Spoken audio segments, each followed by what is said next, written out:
بالکل واضح ہے کہ جس طرح دور آگے بڑھتا جا رہا ہے، زمانہ آگے بڑھتا جا رہا ہے، اسی طرح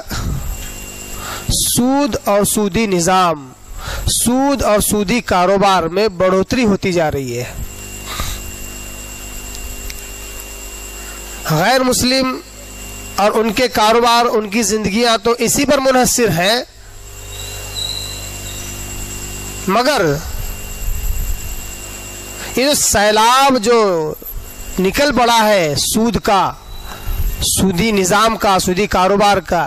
اس سیلاب میں مسلمان بھی بہتے چلے جا رہے ہیں۔ اس کی سب سے بڑی وجہ ہمیں یہ ملتی ہے، وہ ہے علم کی کمی۔ مسلمانوں کو یہ پتہ ہی نہیں ہے کہ سود آخر ہے کیا۔ جیسا اس کی ایک بہت اچھی اور بڑی مثال دیتا ہوں تاکہ بہت آسانی سے سمجھ میں آ جائے۔ سب سے پہلے مثال دیتا ہوں ہائی پروفائل سوسائٹی والے، جو ہائی کلاس کے مسلمان ہیں۔ یہ ہائی کلاس کے جو مسلمان ہوتے ہیں، واقعی ان کی انکم کافی اچھی ہوتی ہے، لیکن جیسا کہ ہر دور میں اچھا گھر بنانا، عالیشان گھر بنانا ایک ناممکن سا کام ہے، لیکن جیسا کہ ہوم لون کے طور پر گھر کے لیے قرضہ یہ اکثر بینکوں سے ملتا ہے اور بہت زیادہ سہولت بھی ملتی ہے۔ اب چونکہ یہ کام کبھی ہونے والا نہیں ہے، ہو نہیں سکتا ہے، ایک ساتھ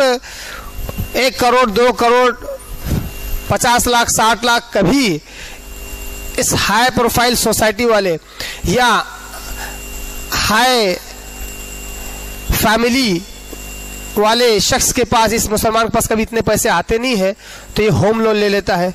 اور سہولت اتنی کہ 12 سال 15 سال 30 سال تک بھی لون ادا کرنے کے چانسز ہیں، مواقع دیے جاتے ہیں، اتنا پیریڈ دیا جاتا ہے۔ اب تو چاہتے نہ چاہتے ہوئے اتنی بڑی سہولت کو وہ اپنا لیتا ہے اپنی زندگی میں، لیکن وہ یہ نہیں دیکھتا ہے کہ اس سے، اس کی اس حرکت سے کتنا بڑا فتنہ مچ رہا ہے دنیا میں،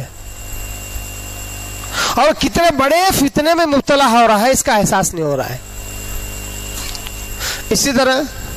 ایک لو پروفائل سوسائٹی میں، ایک میڈیم یا ایک دم سب سے کمتر جو مسلمان ہے، کمتر سے مراد انکم اور آمدنی کے اعتبار سے،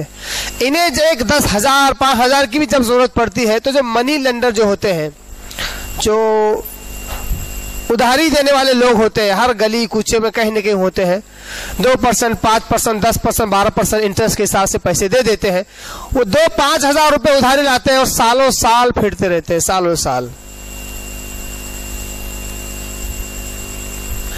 یعنی کہ مسلمان بھی اس سیلاب میں بہتے چلے جا رہے ہیں۔ صرف اور صرف اس کی وجہ، سب سے بڑی وجہ ہے، وہ ہے علم کی کمی۔